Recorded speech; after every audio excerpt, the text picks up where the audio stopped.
We've been rapidly approaching a hallmark in the Mongers notch on the belt, feather in the cap, gentlemen. We started producing post, what do you ever want to call it, pre-production material for a solid year, trying to get Mummy's Mask off the ground several years ago. And then we finally launched, I believe it was first few weeks in April 2017.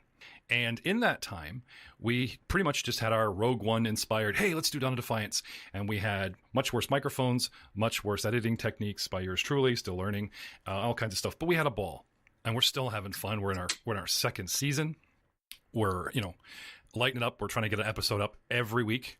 Then we have Attack of Opportunity, where I've had some of you, as well as myself, interview the content creators that have helped us, people where I've said, hey, can we use your music? Or found that they use their music free and called them up saying, hey, would you like to be on the show? We've interviewed just about every last cast member except one.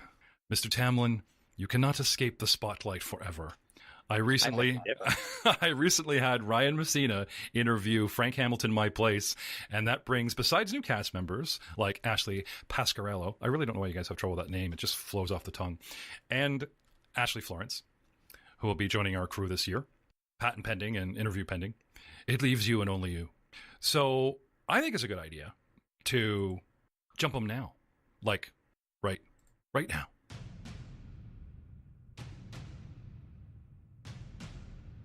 Oh no, the connection.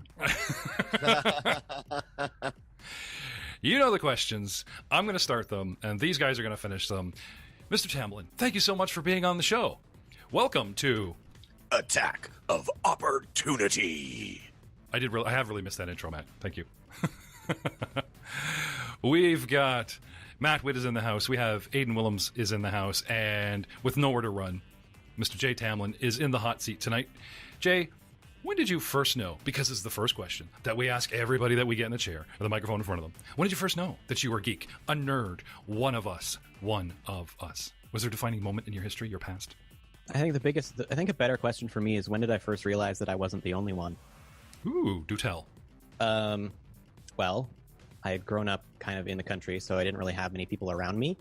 Every once in a while, I'd meet a few people that knew what like Pokemon was, or knew what anime was, that kind of thing.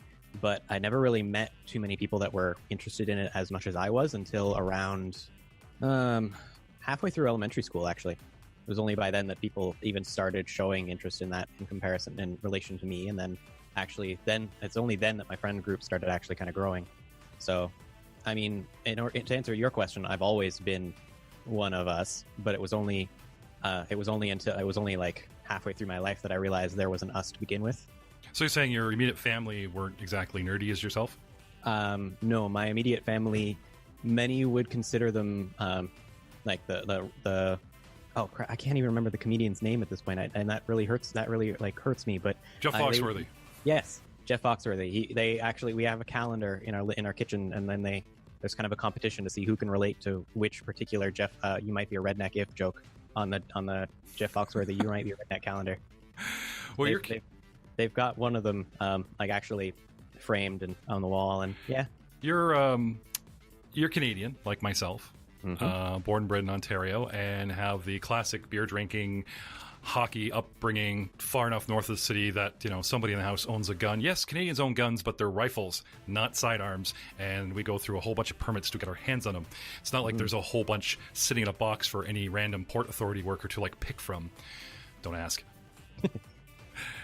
I'm going to turn the next set of questions over to Matt Witt and Aiden Willems. Have at him. Because if I keep going at my son-in-law, then people are going to think I'm just mean. And I'm not that mean. I'm a nice guy. Not to mention you know most of the stuff. All right, Jay. Tell me, if you will, what would you say your most favorite kind of genre is in the realm of geekdom? What's the thing that you really attach yourself to as far as your nerdisms? I'd say I'm kind of split between the anime fandom and like D&D and Pathfinder. Okay, very, very cool. What's your favorite anime? That's tricky. Okay, I'll be more specific. What is your favorite anime series? Anime series? Yes. Probably. See, that's tricky. I do enjoy the One Piece anime, but nevertheless, it's probably not my favorite. I think my favorite series would be. You could always go with top 3. Yeah, sure. I will accept that. Okay, that's a little bit easier, I guess. Top 3 would be. I really enjoyed Bleach when it was like new. It eventually went on way too long and should have stopped many times, but it didn't. So I enjoyed it to begin with, and actually the Netflix, there's a live action that I was actually really impressed with. I actually really enjoyed it too. It's fantastic if you didn't see the anime, Mm-hmm. but if you saw the anime, yeah. It's kind of a nostalgia trip at that point. Sure. And then beyond that, I also really enjoyed watching Full Metal Alchemist Brotherhood, and my third would probably see. The third spot I kind of reserve for like what's going on currently. So of current anime, I think my one of the ones I'm really enjoying would be like Promised Neverland. Oh, really? I actually saw that. I haven't tried it out yet myself. I'm hooked on a few other current ones right now. How about I really liked Slime and Shield Hero, but I'm also reading them, so I think I prefer reading them. It's typical for manga. Yeah.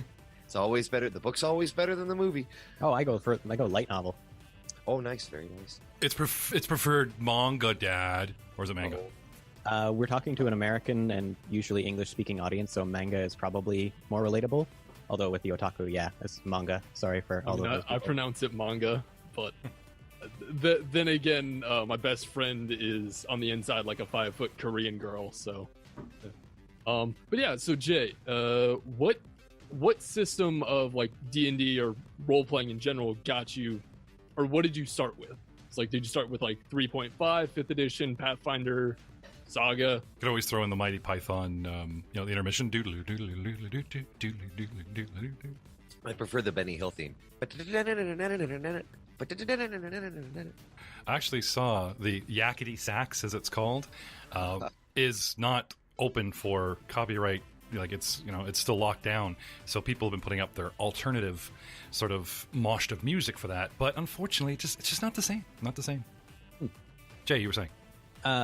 So I was first introduced to, I suppose I was first introduced to D&D and that kind of thing through Jeff actually. Through Alex, who then introduced me to her father. The first thing we ever did.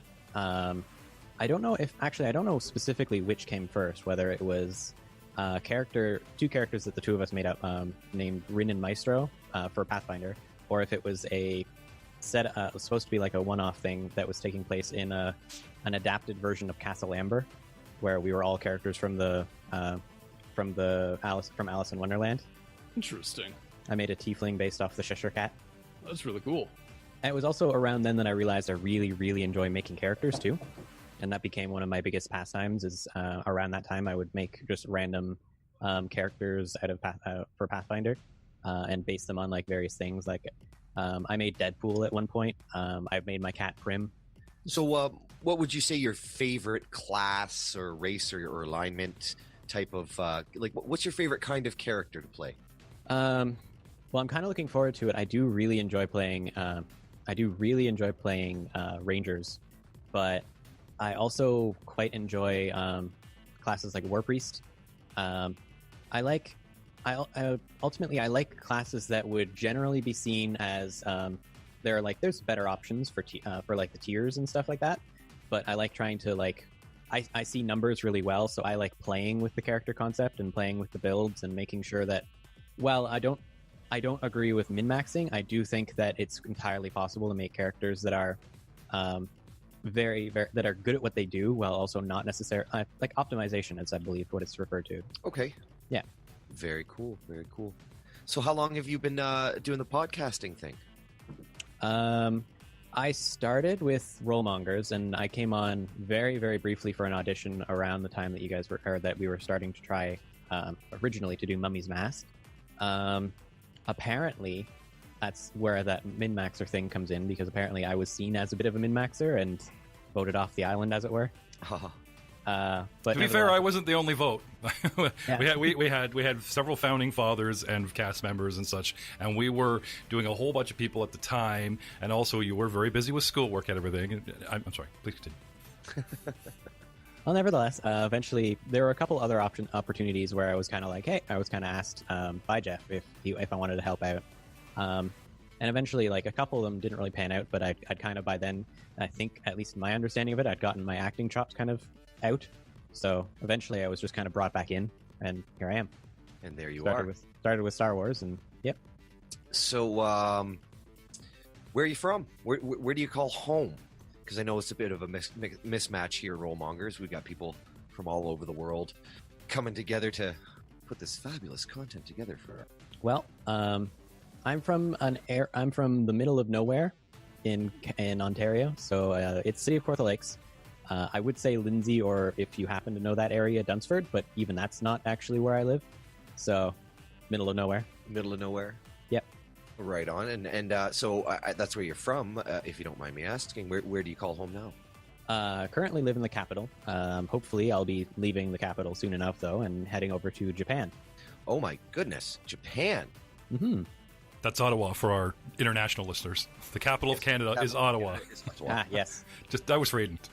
That is actually very helpful. I didn't actually know the capital. Yes, Oh, you had two guesses for Ontario. It was either Toronto or Ottawa. Everybody thinks it's Toronto.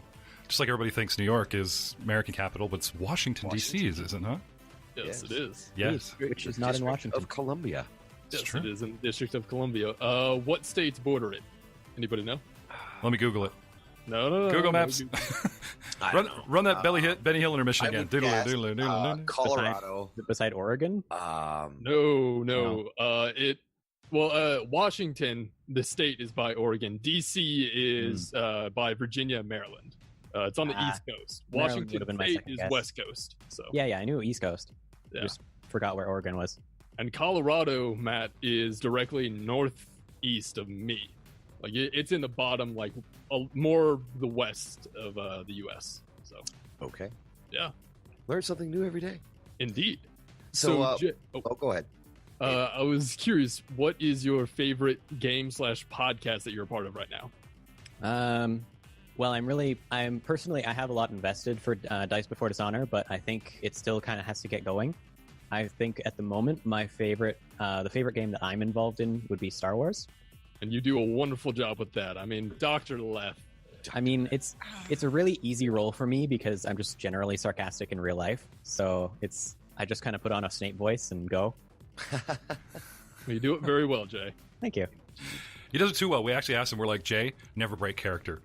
Ever. I don't know if you guys have noticed this, but Jay doesn't talk about dice rolls. He does it, even to the DM. He does this, like, his snooty little, well, what is it now? It's like, oh, I'm sorry, GM. Dr. Leth, we're playing here. He just keeps going. and it sells. It's comedy gold, as far as I'm concerned. Him and your droid. I try. Oh, so what do you do for a living, Jay? Well, I am an educator, so I teach English specifically. Okay. As a second language usually, but if I go to Japan, it'll be English as a foreign language. Interesting. Yeah. Is that what you're planning on doing when you go to Japan? Yes, that'll also be like my main career when I come back as well. Although I also hope to like teach English academically and teach mathematics and teach any other languages I manage to pick up. Interesting. Are you planning on still teaching in Canada or coming down to the States for a bit to teach? I plan on coming back to Canada. As I've been to the States. No offense, but I'm not really a fan.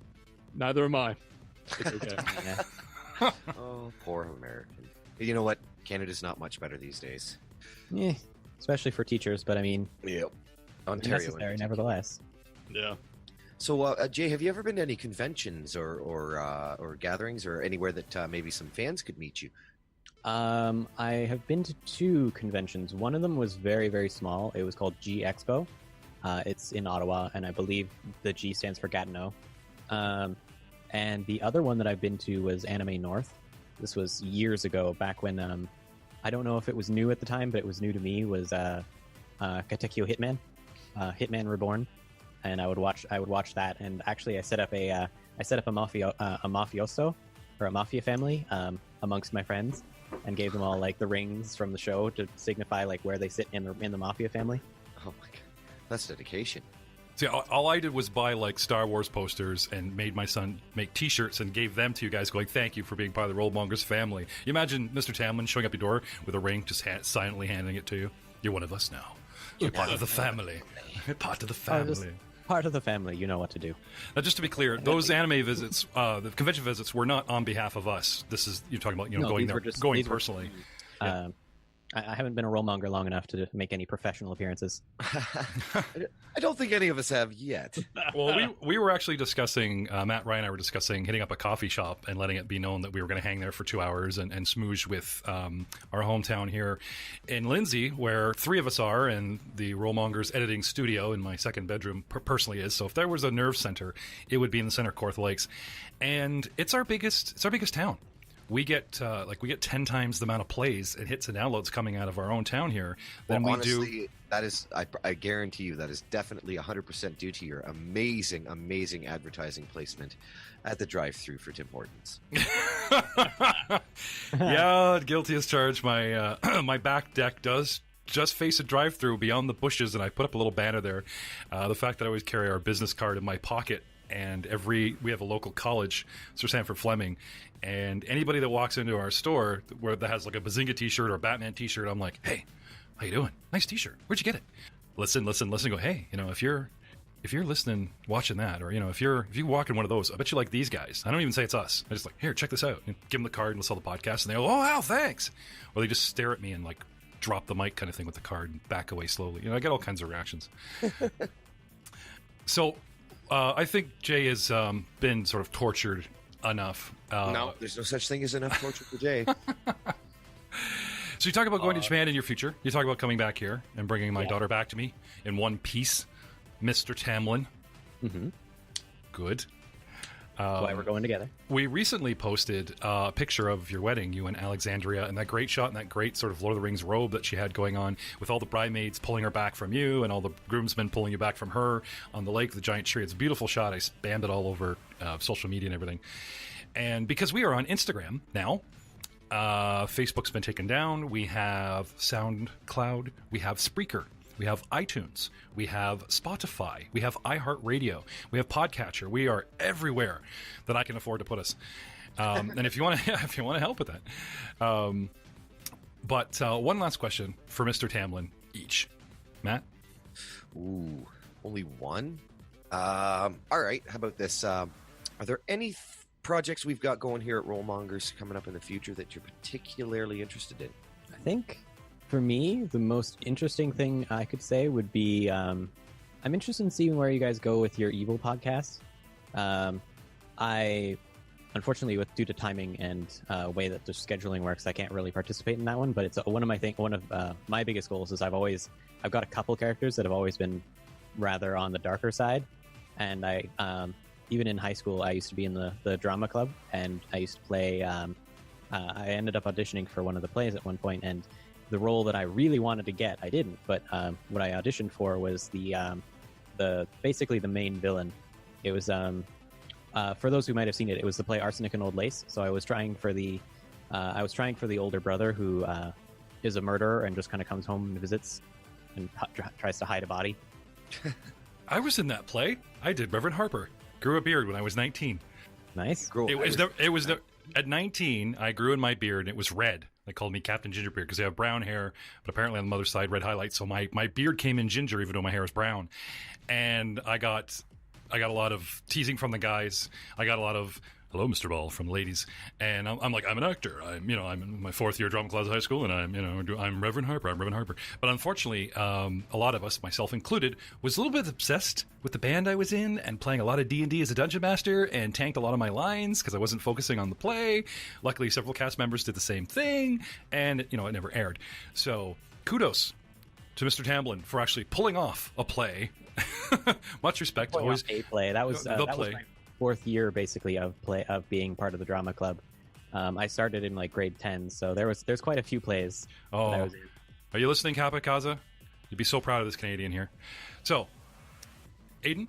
Yes. He's not going to be on the hot seat ever again, so he doesn't make public appearances. He'll never go to an anime wearing our banner, you know what I'm saying? Like, this is it. That's true. I guess one last question I would have is, do you have any merchandise that fans could buy, and where would they be able to find it? Well, being part of the Mongers crew, I suppose there's a Mongers merchandise. Fair enough. Do you have any side merchandise that you're doing for yourself? Any side businesses we aren't quite aware of at the moment? Nope. Just Teespring Mongers, really. I think Aiden is referring to the recent character t-shirts. Like, we have a t-shirt for Star Wars Dawn of Defiance Saga campaign. We shot first, and it's the cast from the awesome commissioned art that Alexandria bought for the cast.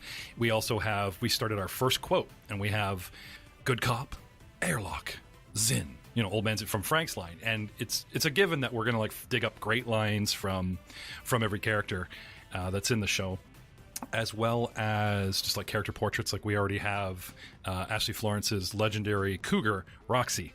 And it says Roxy Roller, and the cougar's rolling dice, and a lot of that kind of things in the works. That the timing with the shows isn't really lining up, but that's my theory. There's just too many good moments for Dr. Leth and my various other characters, and nothing has been decided upon yet. So Nothing specifically for me.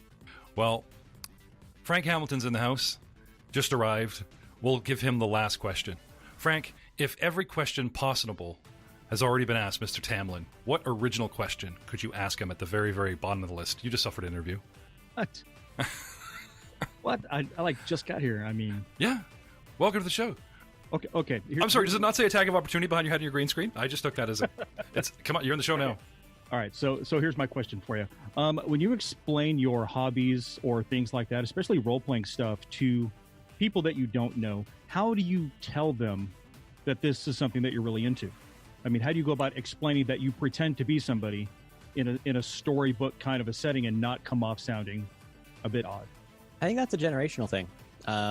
For me, I've never really had that particular problem. I mean, I used to, but since things like The Big Bang Theory or various other TV shows or forms of media have kind of come out and talked about geek culture and fandoms and that kind of thing. And as time has gone by, that particular fandom has grown to such a large proportion and include so many different and it's an umbrella term. You've got Whovians, you've got anime fans, you've got otaku in general, you've got D&D people, you've got LARPers, and they're all connected in various ways. And I feel like it's a lot more reasonable to say I play D&D, or I do this, or I do that. And actually, specifically with D&D, I get a lot of people asking oh, that's really cool. Can you teach me? How does this work? Especially and it's interesting to be able to apply it to many different places. I was actually during my degree for learning how to teach, we were tasked with coming up with an activity. My idea for an activity was, if my students were proficient enough, I would have them play a very simplified D&D game, so that they could then take on a role of a character and disassociate with themselves, being able to take on that mask, but also then practice conversational English and business English, and having to calculate up their numbers and the roles and going forward, that kind of thing. Interesting. That's awesome. That's beautiful. That's a beautiful question, Frank. I mean, they never suffered the dark days that we suffered, the slings and arrows of prejudice and wedgies that people myself and Frank's age have suffered, so that our sons can walk down the street with a Batman shirt proudly. It just really just gets me right there. Definitely gotten to an interesting point when you can be upset with someone for being prejudiced against people like me. People like me. Oh, people that that's dangerous close to someone saying you people. Well, no, but I mean, it's interesting that it's gotten to the point where someone judging someone for what they like is just bizarre and not really something you would think of, and almost to the point where it's almost to the point where geekdom and geek culture has kind of taken the forefront. Yes, thank you, Marvel movies. And thank you, Jay Tamlin, for being on the show. I'm GM Jeff Ball, and this is Attack of Opportunity with co-host Matt Witt. Hey, have a good night, everybody. Aiden Willems. Adios. And a very brief cameo from our legendary executive producer, Frank Hamilton. Later, guys. Thank you, Jay. It was fun. And we're out. Bye.